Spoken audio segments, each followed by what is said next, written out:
오늘 본문은 사도 바울이 예루살렘으로 이제 돌아와서 그곳에서 유대인들과의 이 심각한 갈등, 그래서 바울을 죽이려고 하는 그 정도에 이르는 유대인들을 정말 사랑으로 달래면서 정말로 그 오해를 풀고자 하는 그 바울의 예루살렘 설교가 있었죠. 그로 인한 그 사후에 일어난 일들, 그리고 그 이후에 일어난 하나님의 정말 기가 막힌 역사, 우리가 그 오묘한 인도하심을 오늘 본문은 우리에게 말씀하고 있습니다. 지난주에 살핀 대로 바울은 예루살렘 설교를 하게 됐죠.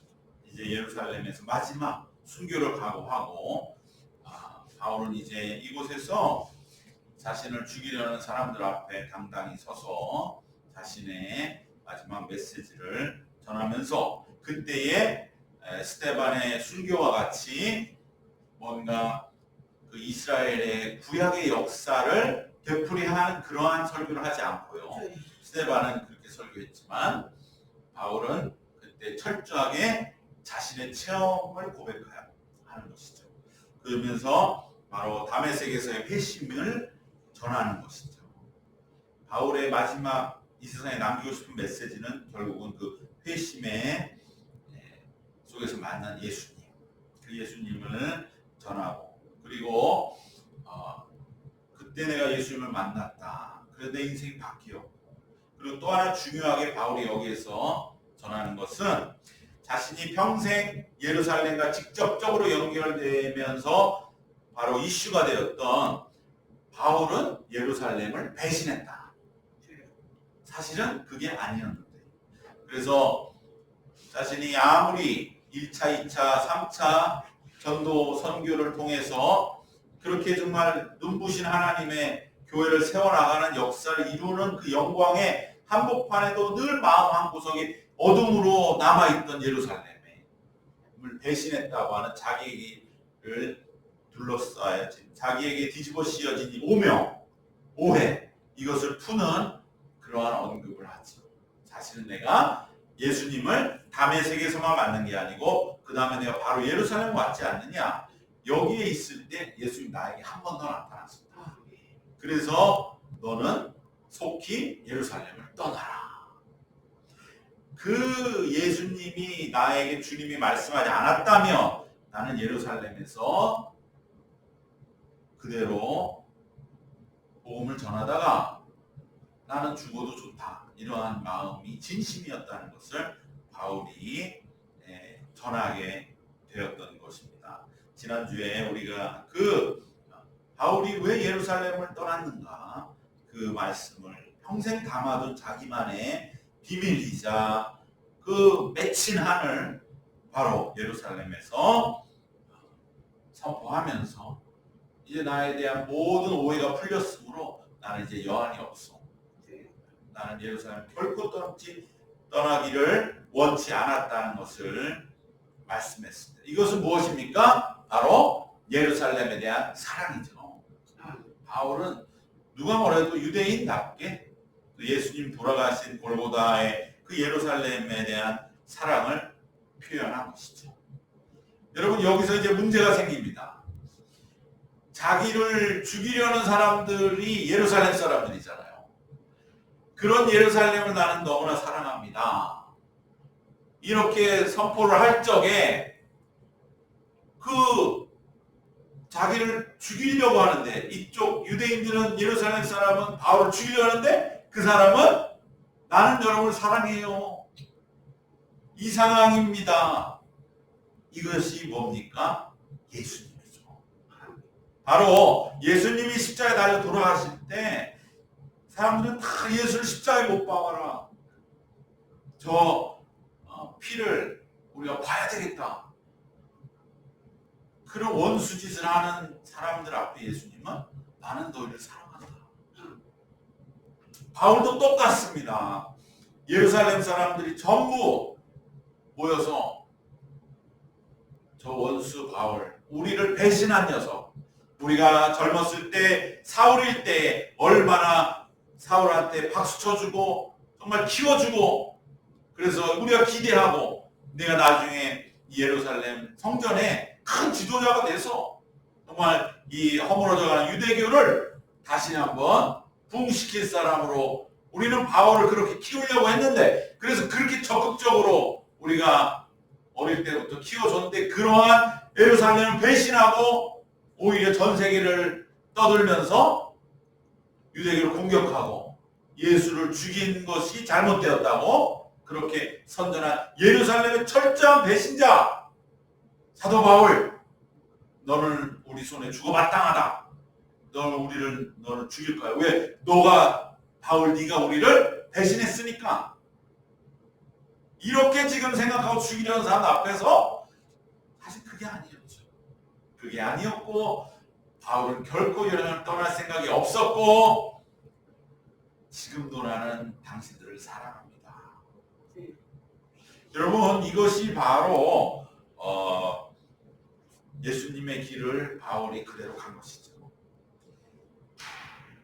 예수님이 예루살렘에서 십자가 사랑의 핵폭탄을 떨어뜨리셨다면, 바울은 예루살렘에서 사랑의 설교와 고백의 원자탄을 터뜨린 것입니다. 예루살렘에 바울의 사랑의 원자탄이 터진 거죠. 자기를 죽이려고 왔던 사람들 앞에 난 여러분을 사랑합니다. 어떻게 해야 됩니까? 사랑의 불번개를 던진 것입니다. 여러분, 이 진실한 사랑 앞에 사람들이 반응할 것 같은데 그렇게 하지 않는 게 인간의 죄라는 것이죠. 즉 예수님도 마찬가지고 바울도 마찬가지로 반응은 예수님과 바울에 대한 예루살렘 군중들의 반응은 동일했습니다. 그들은 예수님의 또 바울의 이 참된 사랑을 제대로 받아들이지를 못하고 오히려 그 사랑 앞에서 자멸하는 길로 나아갑니다. 참 이해할 수 없지만 이것이 바로 인생의 본질이 되는 것이죠. 그래서 오늘날 과학이 아무리 발달해도 사람은 자기 마음을 자기가 어떻게 할 수 없는 거예요. 여기서 우리가 생각할 때는 내가 죽이려고 왔는데 그 사람이 나를 죽이려는 게 아니라 나를 사랑한데, 그러면 칼을 놓을 것 같잖아요. 그 사람이 나를 사랑하는데 왜 내가 그를 죽입니까? 그런데 그 칼을 더 화가 나서 휘두르는 것이 인간의 죄는 아무리 과학이 발달해도 어떻게 할 수가 없기 때문에 오늘도 예수님 안에서 모든 백성이 구원을 받아야 할 줄 믿습니다. 참된 사랑을 인간은 제대로 받아들이지 못하고 오히려 그 사랑 앞에서 자멸하는 길로 나가는 이 알 수 없는 어둠과 이 정말 인간의 구제불능함이 바로 죄인 것입니다. 참된 사랑은 이처럼 심판적입니다. 그래서 참된 사랑에게는 험난한 것입니다. 그저 모든 게 좋은 게 아니라 이 말이에요. 참된 사랑이 선포되는 그 자리는 우리에게 심판의 자리라 이 말이에요. 네가 이 사랑을 받아들일 것이냐, 받아들여서 구원을 받을 것이냐, 아니면 이 사랑 앞에 자멸하고 말 것이냐. 참된 사랑 안에 담긴 참된 구원의 길 역시 심판적이요 종말적인 것입니다. 받아들이고 구원받아 영생의 길을 가느냐, 거부하고 멸망받아 영벌의 길로 가느냐가 명백하게 나뉘는 것입니다. 예루살렘 사람들은 예수님 앞에서 영벌의 길을 갔듯이 또 한 번 십자가에 이어 바울 앞에서도 영벌의 길을 가게 됩니다. 그렇기 때문에 우리가 예수 믿는 것이 은혜입니다. 우리의 힘으로 된 것이 아닙니다. 사람은 참된 사랑 앞에 응답 예수를 믿고 바울 앞에 그 사랑 앞에 우리가 나한테 잘못했다.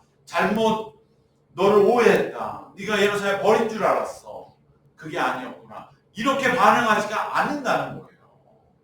오히려 오늘 본문에 보는 것처럼 소리질러 이르되 이러한 자는 세상에서 없애버리자 살려둘 자가 아니라 하여 떠들며 옷을 벗어던지고 티끌을 공중에 날리는 것. 막 스스로 티끌을 뒤집어 쓰고 광란으로 빠져 들어가는 이 인간의 불가능한 이 모습, 구제불능의 이 모습, 이것이 바로 죄가 되는 것입니다. 죄에 압도되면 그때는 어떻게 할 수가 없는 것이죠. 그렇기 때문에 오늘 우리는 우리에게 이만한 믿음 주신 것을 감사하면서 이 믿음을 더욱더 강건하게, 더욱더 확실하게, 점점점 굳건하게 만들어 나가야 할 줄 믿습니다. 즉 우리는 하나님의 사랑을 받는 것도 훈련이 돼야 됩니다. 왜 그렇습니까? 내가 원하는 사랑은 보통 내가 진정으로 나에게 도움되는 사랑이 아니거든요. 나는 그저 일이 척척 잘 되고 그냥 뭔가 하늘에서 떡이 뚝뚝 떨어지는 그러한 사랑을 우리는 보통 원하거든요. 인간의 약함 때문에. 그러나 정말 나에게 도움이 되는 사랑, 진정으로 나에게 참된 믿음과 사랑이 무엇인지를 알게 해주는 바로 그 사랑은 때로는 우리가 받아들이기 어렵고 때로는 우리가 그것에 훈련되지 않으면 오히려 그 사랑을 적대하고 멸시하는 그러한 모습이 되는 것이 인간의 또한 약함이기 때문에 우리는 하나님의 사랑을 받아들이는 것도 훈련이 되어야 할 줄 믿습니다. 우리가 한번 정말 은혜 안에 있을 때 모든 것이 은혜로 여겨지잖아요. 강건한 심령으로 굳건히 설 때는 어떠한 어려움과 때로는 속상한 일들을 볼 때도 넉넉히 그저 웃어넘기고 그거 해결될 거야, 괜찮아, 걱정하지 마, 이렇게 되지만 한번 부정적인 마음이 들어가면 아무리 좋은 소리를 갖다 줘도 다 부정적으로만 들리고 왜 나한테 이러느냐고 그렇게 되는 것이 인간인 것을 보면서 오늘 바로 바울의 예루살렘 사랑의 그 설교와 정말 그 설교의 원자탄 앞에서도 여전히 무릎 꿇지 못하고 정말 피 묻은 자신들의 손을 씻지 못하고 돌을 내려놓지 못하고 오히려 더 이렇게 영벌의 길을 가는 이들을 보면서 우리는 오직 주님 앞에 늘 십자가를 바라보고 회개하며 내 옛자의 죽음과 예수 그리스도로 인한 참된 사랑을 받아들임으로 인하여 우리의 구원을 더욱더 늘 체험하고 확고히 해나가는 것 이외에 길은 없는 줄로 믿습니다. 하나님은 어떻게 보면 예루살렘에게 두 번의 기회를 주신 거죠. 예수님을 통해서 또 사도 바울을 통해서. 그러나 두 번의 기회를 예루살렘은 다 제대로 따르지를 못했기 때문에 이제 예루살렘은 완전히 멸망하는 일만 남았습니다. 실제로 이 일이 일어난 것이 바울이 예루살렘 방문이 AD 50년, 60년 그 사이쯤으로 역사가들이 말하는 것을 보면 그 10년 후 AD 70년에 바로 역사적으로도 우리에게 잘 알려진 로마에 의한 예루살렘 멸망 사건이 AD 70년이라는 거죠. 예수님 말씀하신 이 성전을 헐라 내가 사흘 만에 일으키리라 했던 그 성전은 무너진다. 돌 위에 돌 하나도 남지 않고 무너질 것이다 했던 것이 AD 70년에 일어났어요. 예수님 돌아가시고 40년, 30년 후에 바울이 예루살렘 방문하고 10년 후에 그리고 나서 그것은 예수님의 주신 기회도 차버리고 오늘 바울이 준 기회도 차버렸기 때문인 것이죠. 결국은 AD 70년에 완전히 멸망해서 그것이 언제 아직도 회복이 안 됐죠. 아직도 예루살렘 피가 흘리고 지금도 소란하지만 그래도 형식적이나마 나라가 세워진 것이 1950년대에 2000년이 되는 세월이 흘러서야 겨우 나라를 세웠지만 여전히 참된 예루살렘은 회복되지 못하고 있는 것입니다. 이만큼 우리가 정말 하나님의 사랑의 기회를 제대로 받아들이는 것이 얼마나 중요한가 하는 것을 우리는 말씀 속에서 보게 되는 것입니다. 이제 다시 말씀으로 돌아와서 예루살렘 사람들이 전부 이제 들고 일어났습니다. 티끌을 날리고 뽀연하게 막 사람들이 소동을 하고 옷을 벗어서 돌을 들고 던질 준비를 합니다. 이제 바울은 그 한복판에서 조용히 하나님께 기도하며 순교를 할 마음을 가다듬습니다. 어쩌면 바울의 머릿속에는 1, 2, 3차 선교 여정의 그 영광스러운 순간들이 정말 주마등처럼 스쳐가면서 그래도 내가 살아생전에 예수님 만나서 이렇게까지 쓰임 받았으니 너무나 감사하고 여한 없다고 여겼을 것입니다. 또 내가 다른 것도 아니고 예수님 돌아가신 이 예루살렘에 와서 순교하는 것이 얼마나 영광인가, 이러한 마음으로 어떻게 보면 또 자기가 순교했던 스데반을 생각했을지도 모르는 것이죠. 아, 내가 이제 스데반이 흘린 피에 조금이나마 이렇게라도 갚을 수 있다면 하면서 이제는 모든 것이 끝났다고 바울은 여기고 기도하고 있는 그때에 하나님은 새로운 역사를 일으키신 거죠. 하나님은 이때 바로 로마 선교를 시작하는 거죠. 그러니까 인간이 다 끝났다. 이제 나는 끝났다. 여한 없다. 그래도 사실은 바울은 너무나 훌륭한 인생이었던 것이지만은 끝났다고 바로 그때 하나님은 아니다. 바울 너는 해야 할 일이 있다. 그러면서 그 순간에 로마의 행정 당국이 개입을 하게 되는 것입니다. 바로 24절에 천부장이 바울을 영내로 데려가라 명하고, 이 순간이 바로 바울에게 어떠한 순간입니까? 우리가 이 순간 아무도 이걸 몰랐지만 결론적으로 이 사도행전의 내용을 어느 정도 알고 있는 우리에게는 이 순간이 어느 순간입니까? 바울이 로마를 향해 가는 여정이 출발되는 순간이죠. 즉 바울의 로마 선교의 문이 열리는 순간이고, 교회사적으로 이때가 언제입니까? 드디어 로마가 기독교화되는 시작이 되는 것이죠. 하나님은 정말 인간의 마지막이라고 할 때 새 역사를 시작하시죠. 정말 바울의 일생에 많은 극적인 순간이 있었지만 이때처럼 극적인 장면이 또한 있었을까?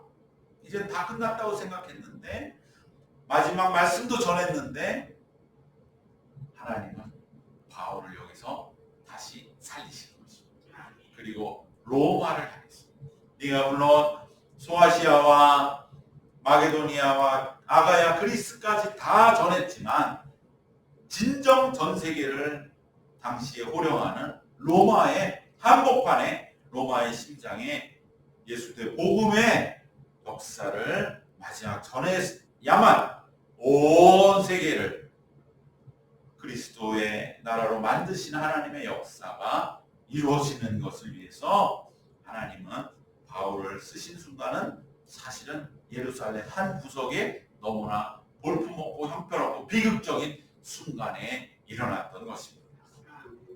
여러분, 이처럼 우리 삶의 결정적인 하나님의 역사는 부지불식간에 예기치 못한 때에 찾아옵니다. 바울이 순교를 결단한 그 순간에 로마 선교라는, 그래야 오늘같이 전 세계의 기독교 역사가 시작된다는 걸 누가 알았겠습니까? 우리에게도 마찬가지로 내 인생에 정말 어떤 영적인 전환점은 어떤 거창하고 눈에 보이는 무슨 예식이나 형식을 갖출 때 오는 것이 아닙니다. 그것은 하나의 계기일 뿐이고, 내 영적인 전환점, 내가 이제까지 여기까지 왔고 이것이 하나의 단락이 지어지고 새로운 영적인 역사로 내가 나아가는 그 순간은 우리 삶에 너무나 평범하고도 그러나 예기치 않은 그러한 때 부지불식간에 도적같이 오는 것입니다. 그때를 우리는 볼 줄 알아야 돼요. 그래야만 우리는 눈에 보이는 것만 쫓아다니는 신앙이 되지 아니하고 정말 살아있는 신앙이. 그래서 내 삶의 작은 하나의 변화 속에도 하나님은 놀랍게 역사하시고, 이 작은 변화 하나가 나중에 엄청나게 다른 역사를 일으킨다는 것을 우리들이 체험하면서 믿음의 길을 걸어가는 신앙인이 되는 줄로 믿습니다. 때로 우리의 기도가 응답되는 것을 나만 알 때가 있어요. 왜? 내가 나만 기도했거든요. 누구한테도 말하지 않고 내가 기도했는데 그 이루어져요. 이것은 내 인생에 정말 중요한 영적인 전환점이죠.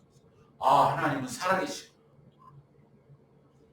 때로는 내 안에 어떤 변화가 일어날 때 하나님과 나만이 하는 근데 하나님은 아시고, 근데 다른 사람 모르죠. 나만 아니까. 근데 이러한 변화가 일어나 버려요. 실제로. 그럴 때 내 인생은 바뀌었구나 이제. 바로 그때를 결코 작은 순간으로 여기지 마시기를 바랍니다. 주님의 새로운 이끄심임을 인정하시고 내 삶의 길에서 엄청난 변화의 순간으로 기록하고 기억하고 새겨두시고 귀하게 늘 우리의 삶에 반복하시고 재생하시기를 바랍니다. 주님의 인도하심을 바울은 이 순간 느꼈습니다. 이제 죽었다가 눈을 감는 그 순간에 갑자기 로마에 군대가 출동하는 소리가 들리고 바울은 이제 눈을 뜨고 하나님 나에게 이제 새로운 길을 가도록 하시는군요 하면서 바울은 이제는 즉각적으로 변화되어서 반응하기 시작합니다. 그 전에까지만 해도 예루살렘의 그 유대인들의 자기를 향한 그러한 처형을 다 받아들이는 입장이었거든요. 수동적으로 이제는 나는 목숨을 내놓겠소 했다면 이제 로마에 의해서 압송되는 바울은 전혀 다른 모습으로 바뀌는 것이죠. 하나님 나를 또 살려주셨으니 내가 이제는 맡겨진 사명을 위해서 나가야겠다. 그러면서 했던 첫 번째 적극적인 조치가 바로 그를 매질하고 신문하려는 로마의 권력자들 앞에서 자신이 로마 시민임을 당당하게 밝히는 것입니다. 매질과 고문과 신문은 로마가 이민족들, 로마 시민 이외에 그들의 표현대로 하면 야만인을 다스리는 방식이었고, 그러나 로마 시민에게는 철저하게 법에 보장된 로마법이 보장하는 권리와 의무가 있었기 때문에 결코 이런 방식으로 형사적인 처벌 절차를 진행해서는 안 되는 것입니다. 이것은 아주 중범죄입니다. 그렇기 때문에 이들은 두려워했고 바울은 그 순간 이제 내가 순교의 길이 허락되지 않는다면 이제는 나는 선교의 길을 가리라 라고 주님의 이끄심에 응답하며 바로 자신이 로마 시민임으로 이러한 처우가 옳지 않음을 적극적으로 이제는 주장하고 그리고 이제 주어진 사명인 선교와 복음 전파에 가장 효과적인 그러한 길을 향해 나아가기 시작합니다. 여기에서 한 번 더 우리는 역시 하나님이 바울에게 로마 시민권의 그러한 신분을 주신 그 미리부터 주신 그 섭리와 택하심이 결정적으로 다시 한번 우리를 감탄케 하는 지점인 것이죠. 이처럼 주님은 언젠가 쓰실 것을 미리 예비시키시는 주님이죠. 우리에게도 마찬가지로 어떠한 작은 것이라 할지라도 주님은 언제 어떤 모습으로 쓰실지 모른다는 것을 기억하면서 내게 주신 어떠한 은혜라도 귀하게 여겨야 할 줄로 믿습니다. 바울이 이 순간 로마 시민권이라는 것이 이렇게 모든 판도를 바꾸면서 특별히 이제 천부장이 매를 때리느냐 안 때리느냐보다 더 중요한 건 무엇입니까? 이제 바울에게 자유롭게 말할 기회를 주는 것이죠. 그래서 오늘 30절에 이제는 이 천부장도 궁금증이 생긴 거예요. 아니 왜 이렇게 그럼 로마 시민이 그렇게 고생을 하냐? 왜 유대인들한테 그렇게 끌려다니면서 왜 그 고생을 하는 이유가 뭐냐? 예수님에 대한 궁금증이 생긴 것이죠.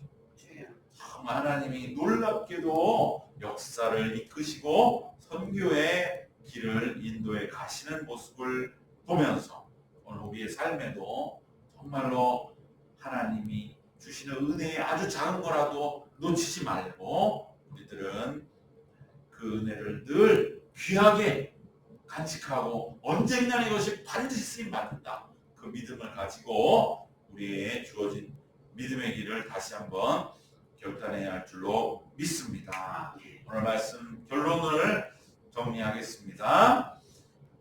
우리가 사랑받을 마음, 구원을 받을 그 마음도 잃어버리지 않도록 참된 사랑이 와도 그 사랑을 사랑으로 받을 수 없을 정도로 무너져버린 예루살렘의 유대인들을 보면서 우리는 십자가 앞에서 실수하고 바울의 설교 앞에서도 다시 강팍해서 멸망길로 갔던 그 예루살렘 유대인들을 보면서 우리는 사랑받는 마음도 지켜나가고, 그러한 마음이 무너진 자들, 그러한 마음이 파괴된 자들을 긍휼히 여기고 그들을 위해 기도해 주어야 할 줄로 믿습니다.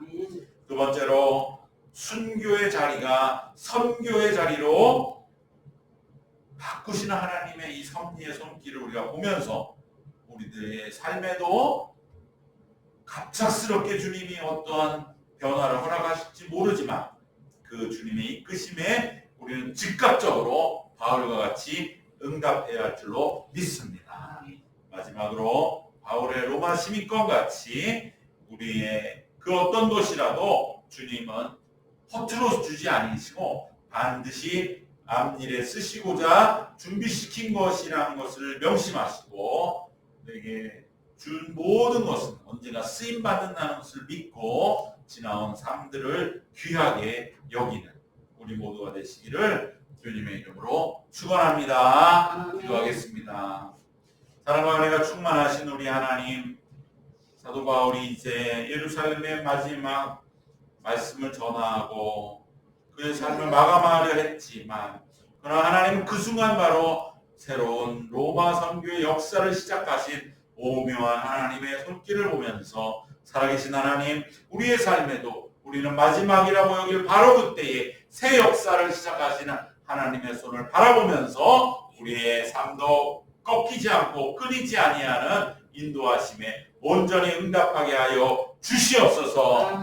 예루살렘의 멸망한 유대인들을 보면서 우리도 정말 세상은 참된 사랑이 다가와도 외면하고 숨어버리고 때론 그 사랑을 공격하는 이 강팍한 마음들을 놓고 우리가 기도하고 우리는 그와 같이 되지 않기를 주님 앞에 늘 깨어있을 뿐만 아니라 그러한 마음에 지쳐가고 있는 이들에게 우리가 사랑으로 일깨워줄 수 있는 그 정도의 믿음이 될 수 있도록, 그 정도의 하나님의 영적 권능을 허락받을 수 있도록 더욱더 주님 앞에 깨어있는 저희들이 되게 하여 주시옵소서. 내게 우리 주신 모든 것이 언젠가 쓰임받음을 믿고 오늘도 믿음의 길을 굳건하게 걸어가는 저희들 모두가 되게 하여 주시옵소서. 바울에게 열린 로마 선교의 역사와 같이 우리의 삶에도 우리들 교회 위에도 그러한 선교의 문이 환히 열리는 은혜가 넘치도록 인도하여 주시옵시고 하나님 은혜 가운데 늘 붙잡아 주옵소서. 예수님 이름으로 기도드리옵나이다. 아멘.